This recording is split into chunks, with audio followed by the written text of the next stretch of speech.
Alright, today you guys, I'm going to be showing you on how to reset your Mac desktop, all-in-one, standalone. Doesn't really matter what version you have. First thing you want to do is go ahead and power on your Mac, and you're going to hold on Command and R on the keyboard, like so. Just hold that for a while till you get our recovery booting up here. So once you get the Apple logo, you could probably just go ahead and release the Command R now, and let's wait for it to boot into recovery mode. Okay, so once you see the Mac OS Utilities comes up, then you need to go to Utilities up here, and we're going to go down to Terminal. And then once Terminal opens up here, we're going to type in a single phrase, reset password. So reset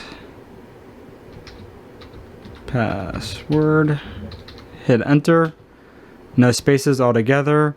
Then you should get this prompt up here to reset our password. So we're going to click on our user that we want to reset. So once it's highlighted, hit next, and then it's as simple as that. We just type in our new password,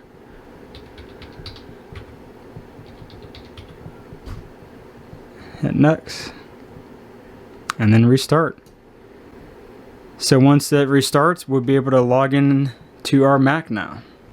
Alright, we've rebooted. So let's go ahead and type in that reset password. See if we can get in. There you have it. You successfully reset your password for your Apple. And like I said, this is good for iMacs, the standalone desktops, laptops. It'll work on anything. So you just do Command R or Windows R when you hit power on the Mac, and then hold it until you see the Apple logo, release, and then it'll boot up to that disk utility.